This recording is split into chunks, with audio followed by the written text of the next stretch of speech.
ትዳር ልትነጋገሩ ይገባል፣ ልትደማመጡ ይገባል። ክፍተት ቢኖር አብርሃም ግን እንደዚህ አይነት ወንድም ነበረው። የእውነት በቃ የሚናገረው እያንዳንዱ ቁም ነገር በጣም የበሰለ ሰው መሆኑን በደንብ ያስታውቃል።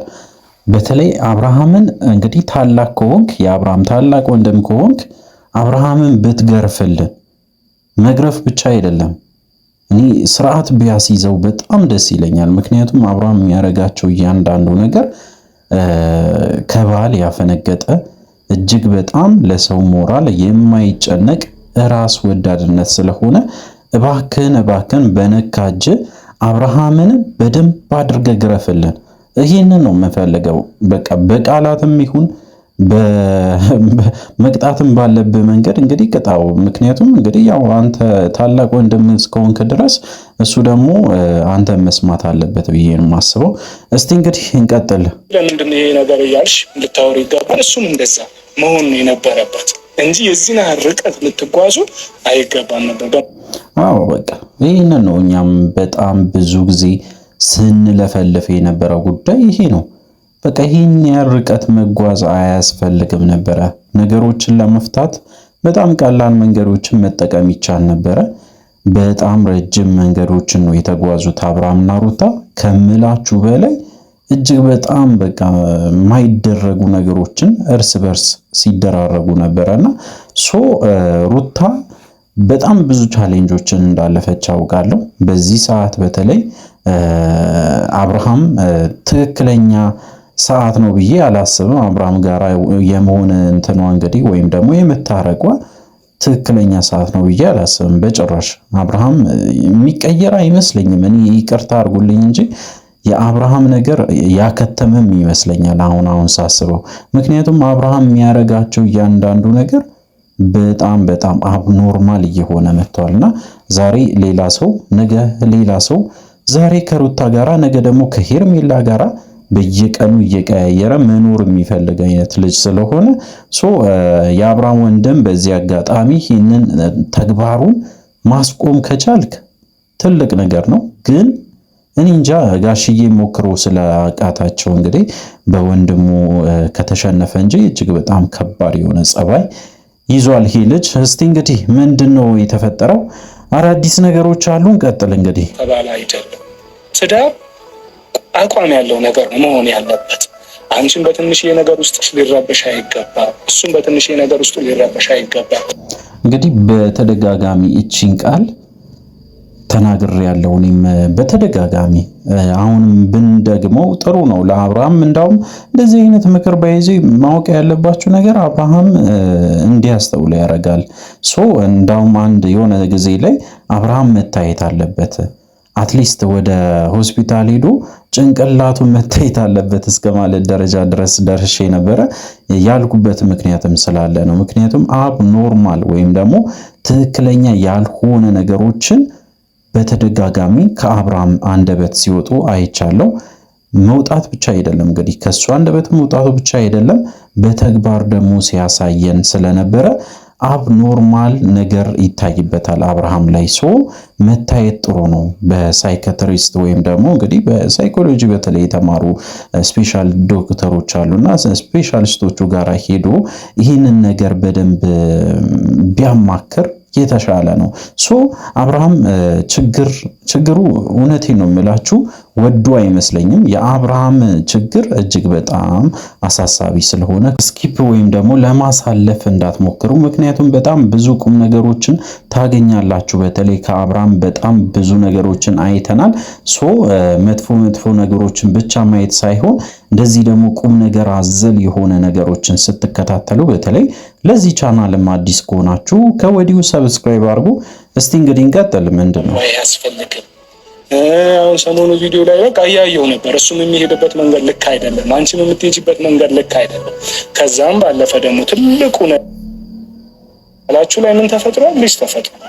ስለዚህ አሁን እናንተ በቃ ይሄ ነው ቁጭ ብሎ መነጋገርን የመሰለ ነገር የለም።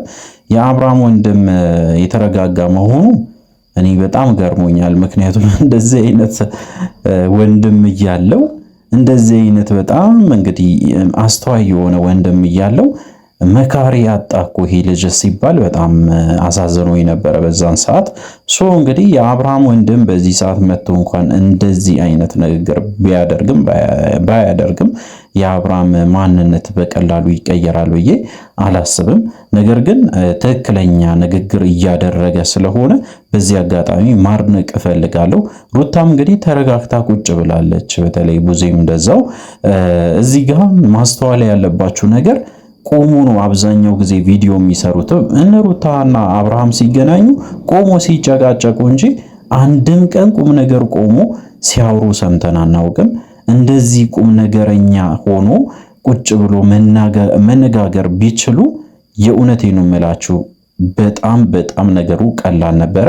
ዛሬ አይደለም የአብርሃምና የሩታ ነገር የሚፈታው ድሮ ነበረ። በቃ ችግራቸው ሁሉ ነገር ተፈቶ በዚህ ሰዓት ሁለተኛ ልጅም ደግሞ ነበረ እንላለን።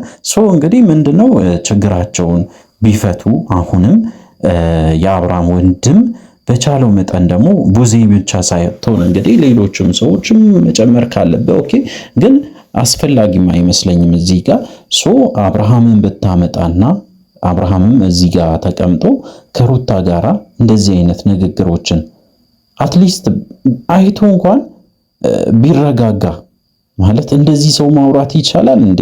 ወይም ደግሞ እንደዚህ አይነት ንግግር አለ እንዴ የሚለውን እንዲማር ብታደርግ በጣም ደስ ይለኛል። እስቲ እንቀጥል።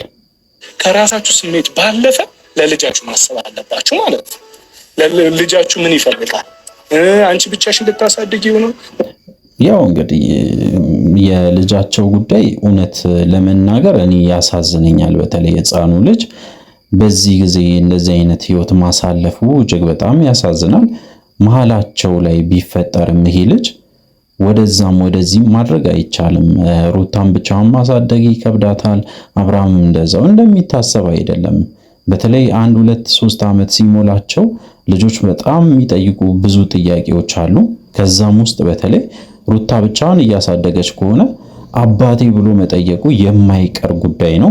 እሱ ብቻ አይደለም፣ አብርሃምን ብቻውን የሚያሳድግ ከሆነ ያው እንግዲህ ልጁ እናቴን ብሎ መጠየቁ የማይቀር ጉዳይ ስለሆነ በኋላ ላይ መልስ እንኳን ለመስጠት እንዲመቻችሁ የዛሬውን ስሜታችሁን ወደ ኋላ አድርጋችሁ ወይም ደግሞ የሚሰማችሁን እጅግ በጣም ስሜታዊ ሆናችሁ የምታደርጉትን ነገሮችን አንቁማችሁ ስለ ልጃችሁ ብታስቡ መልካም ነው። የእውነት መልካም ነው። ይሄ ነገር በጣም በተደጋጋሚ ተናግሬያለሁ። ያው እንግዲህ የአብርሃም ወንድም ደግሞ ይህንን መናገሩ ራሱ ደስ ብሎኛል። አስተዋይ ሰው ልክ ሲመጣ በትክክል መቀበል አለብን። እንደዛ ነው የሚሰማኝ። በጣም ብዙ ጊዜ አይቻለሁ። በጣም አስተዋይ ሰዎች ሲመጡ ትገፈትራላችሁ ወይም ደግሞ አላስፈላጊ ንግግሮችን ታደርጋላችሁ። አብዛኛው ሰው አይቻለሁ ኮሜንት ላይ የሚሳደቡ ሰዎች አሉ።